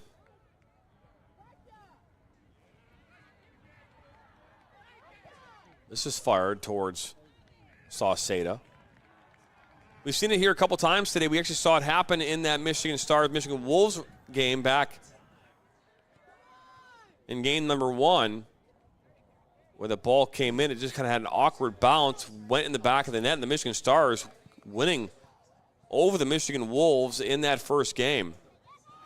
It was a U15 division. Sometimes all it takes is a lucky bounce. Doesn't necessarily have to be a thing of beauty.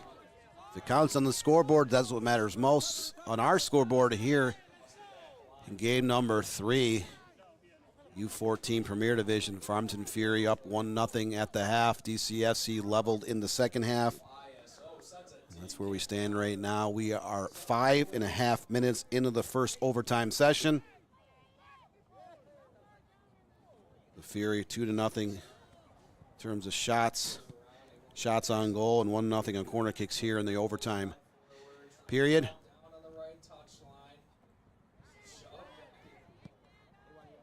And ball just kind of shot up in the air and out of play.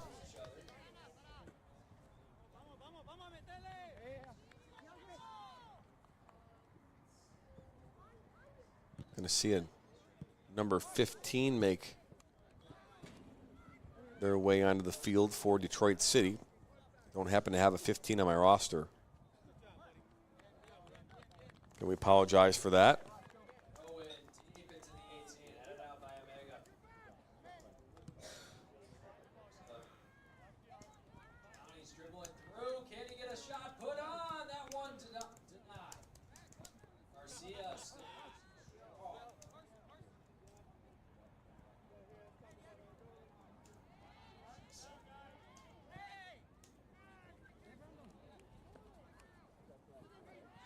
Collision, hard collision, as now Farmington looking to answer that equalizer.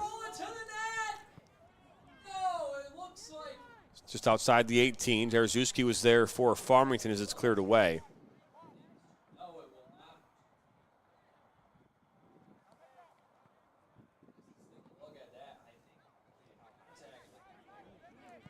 That was a shot from distance that goes wide.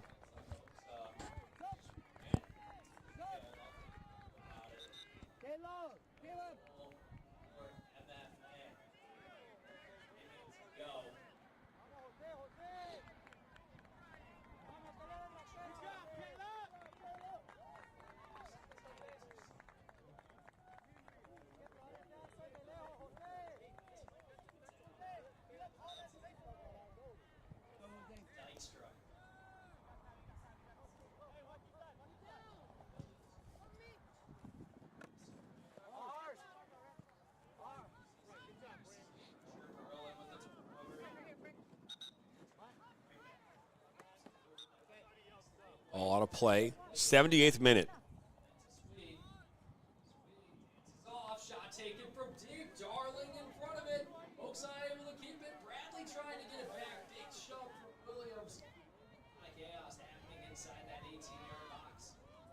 Now another ball to that far side, Lagos. Header ahead. Oh, just All loose ball makes its way over this near side. Detroit City continuing to press. We've seen a lot more from them in this second half. Vasquez puts one in, and that one will go wide. So first shot of the overtime period for DCFC, wide of target. Farmington Fury more aggressive here in the second half and in the first overtime period. We're now in the 79th minute, crossing into the 80th. 9 minutes and change into the first overtime period.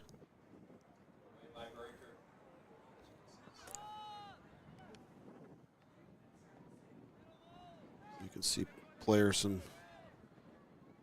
some teams that will be in the next round of games warming up on adjacent fields. Contact, yeah, early.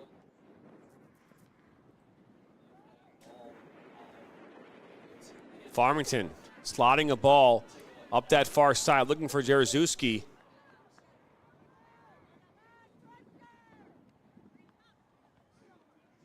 Jarzewski right there. Now Dylan Torres sends one up. Brooks, that's a good settle by Brooks. Brooks just outside the 18, will cut back. Brooks fires one into the box. Trying to run onto what was Jose Lagos. They're going to call this a corner. All the way to the opposite end. Get it going to the net. DCFC Rouge had 4 corner kicks in the first half. Unable to generate another one until now. 10 minutes into the first overtime period, so we're just seconds away from that intermission between the first and second overtime sessions. Can DCFC be able to create a chance and convert to take the lead? Ball comes in. Marshall gets a touch on it. That one punched away. There was a time when you were required, as part of the 5 jersey requirements, 5 different colors in the field, that goalies had to wear different colors. But that will bring this first extra time to an end. We'll talk about that here on the other side. It's 1-1.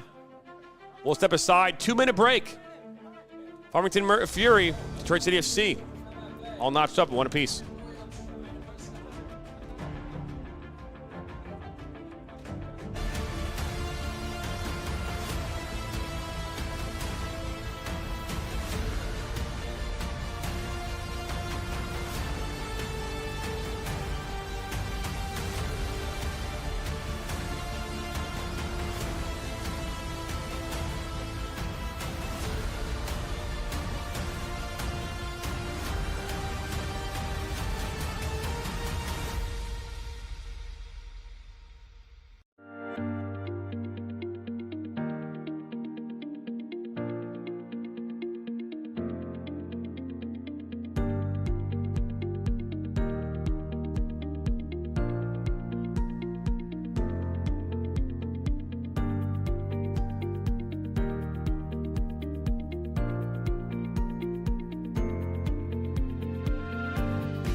Looks great.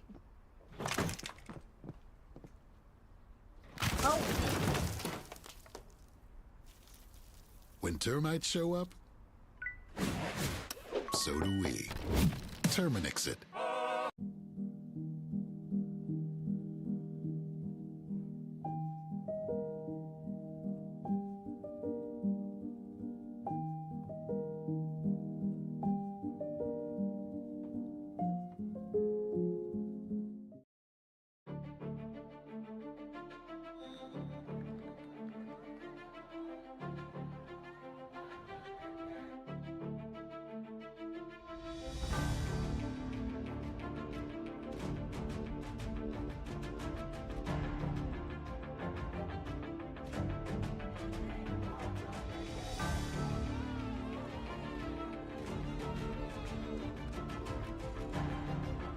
Welcome you back into Saginaw Soccer Complex. Get ready to get back underway here with this second extra time period. Jonathan Turner alongside Dan Stickred. Happy to have you wherever you're watching near and far. You love overtime. Well, we've had it all day here today, so you're going to keep getting it. 3 for 3. There's another game late in regulation and on field number 6. This is field number 3, halftime number 2 of game 2 on this complex. Still Farmington Fury 1, DCFC Rouge 1. 12 seconds into the second overtime. Will there be a glorious moment? Will there be a glorious goal here in the second overtime session? Both teams would love to settle matters before A dreaded shootout will take place. 9.5 minutes to go.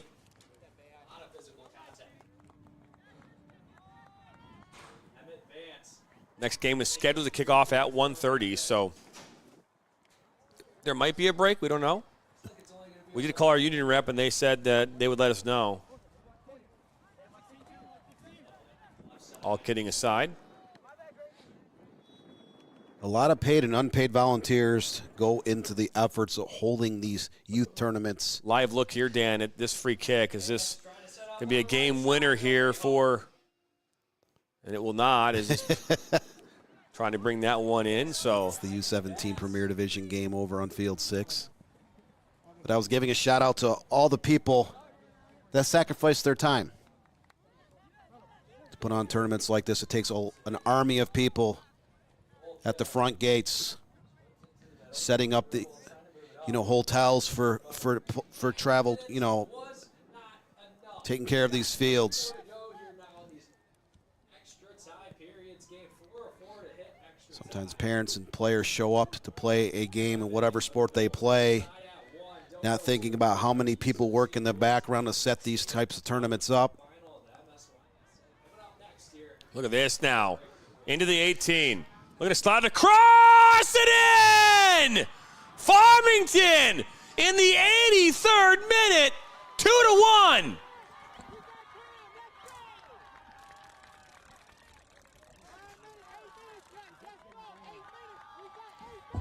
It was scored by number 13, but we've got two of them, so we'll give credit to Gavin Varga and we'll give credit to Carson Seitz. So either way, take another look at the goal here, Dan. I mean, you just can't ask for a better finish. I mean, poked one near the near post.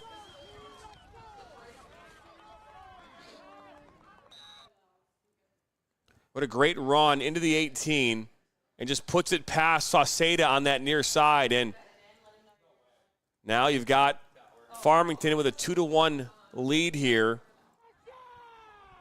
Back underway.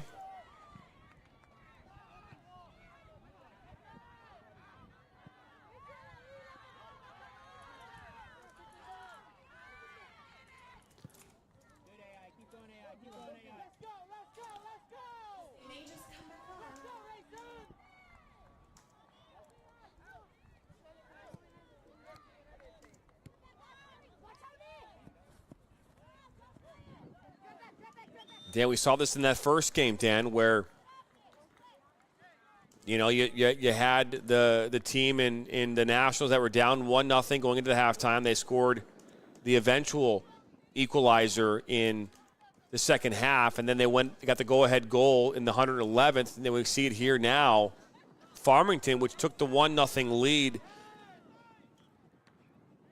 back in the 19th minute. Then there was an equalizer from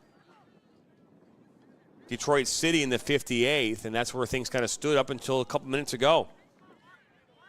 Where in the 83rd minute, Farmington gets the goal, scored by number 13. It's every bit of a small youth club. You look at the Farmington Inferior, they're pulling kids out of Farmington, Farmington Hills, a little bit from that Livonia-Clarenceville district, which is part in Livonia, part in the Farmington area. Not pulling from a huge radius on a map. They put together quite a season here in 2025 with this talented group, which is up 2-1 here in the second overtime session. 5.5 minutes left. Can the Fury hang on?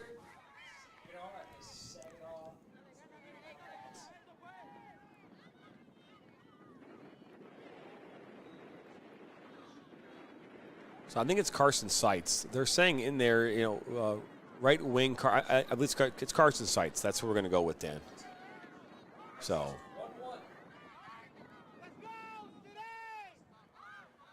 I'm gonna go with Carson Seitz. That's who I'm gonna stick with, and I think I did mention that kind of like, and I also gave credit to others. This ball's cleared away. Good work defensively. I think that's Brody Singer. I cleared that one out for a throw-in. I stated my case in both games here today, where rosters are printed More than one player wearing a particular jersey number. Ooh, Brody's almost slid right into Marshall.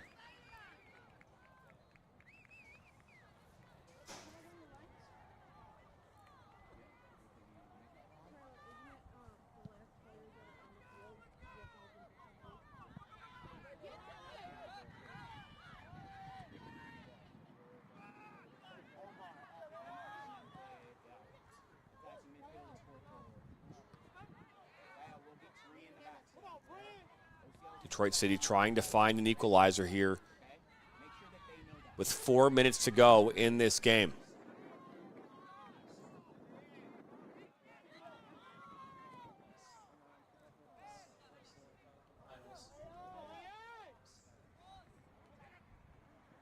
Torres. Ooh, he goes down inside the 18. Gets right back up, though. That one's finally going to go out for a corner. So 6th corner kick of the match coming up for DCFC Rouge. And they only have 3.5 minutes left here in the second overtime session. They're trying to find an opportunity to get an equalizer. Perhaps force a shootout. When you're down to 3.5 minutes, you're down. There will be no more overtimes, and you have a player just kind of walking over the corner flag. You're down to your last 3.5 minutes. A little bit of sense of urgency is needed.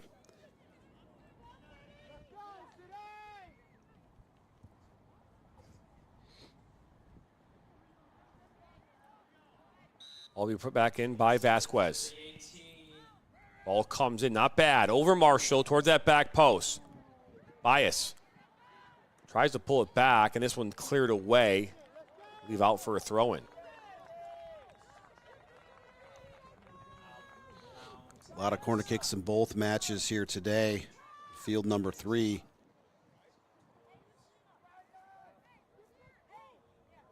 will be corner kick number 7 coming up for DCFC. 87-43 up on the scoreboard. Less than 2.5 minutes left here in the second overtime session. Ball comes in towards that near post, right back to where it came from. Bad touch, looking to pass that maybe into the middle, and didn't go the direction they wanted it to. In a situation like that, you can't look for a short pass. You need to send the ball back into the goal mouth area. Look at this. This is a ball loose inside the 18. Brooks try to play it back to Hunter. A battle will ensue here on the near side, and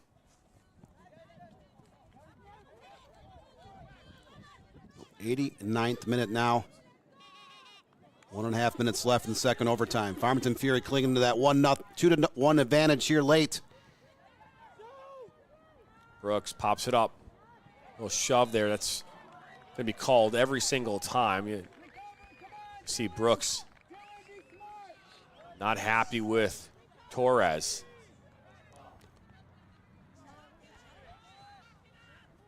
It's spot on from Brooks. You know, you want your teammate to not give up kind of silly fouls, and especially the obvious ones. If you want to go up shoulder to shoulder, get it. But in that moment, you want to see Torres keep his composure, and Brooks showing his frustration with his teammate. Look at this ball to the top, though. Wow, what a ball! Pass Sauceda! 3-1! That came off a free kick, literally at the top of the 18, sent long. In the 90th minute, a breakaway.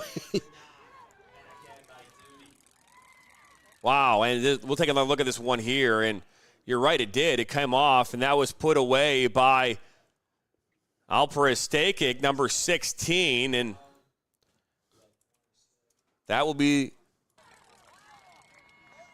possibly the nail in the coffin here this afternoon for Detroit City FC as they find themselves down 3-1 here in extra time. And now we are into stoppage time at the end of the second overtime period. Farmington just seconds away from claiming the State Cup crown, up 2-0. Ball was put in on Marshall, and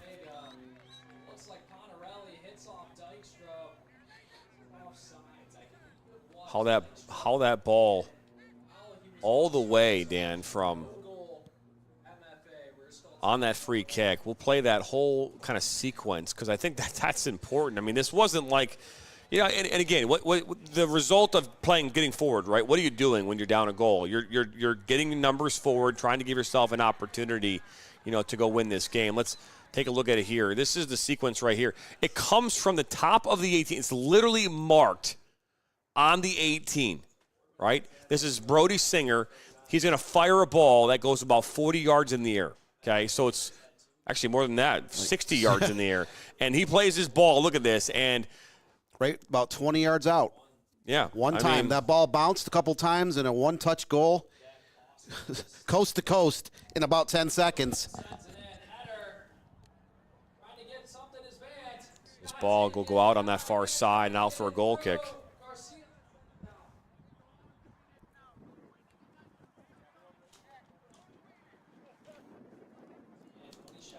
We talked about it kind of in the opener, Dan, about how, they experienced from last year, from losing in the final to the Kingdom. Would that experience benefit this Farmington side? Detroit City also losing in the semifinal to the same Kingdom that eventually became the state champions. Both these teams did lose in the final 8 of the state to the Kalamazoo Kingdom in different rounds. But now one of them is about ready to claim that state cup trophy. Hard collision. His ball is still inside. Look at this. As Sauceda comes out, he'll pick it up. Time is running out here for Detroit City FC. Time feels like it's going so quickly for Detroit City and going so slow for Farmington. Ball put up, looking for Jarzewski, and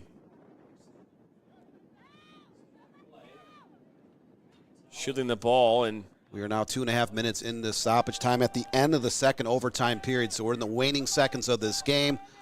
Farmington Fury up 3-1 over DCFC Rouge. Referee looking at his watch once again.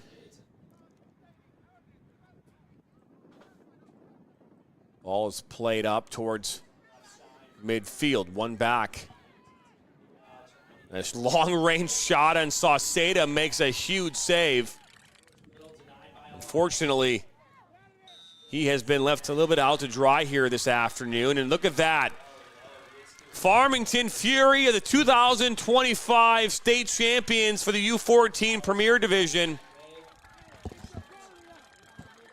Fury never trailed in this game. They're up 1-0 at the half. They score twice in the second overtime period to put this game away. This is the first time this group has won a state cup title.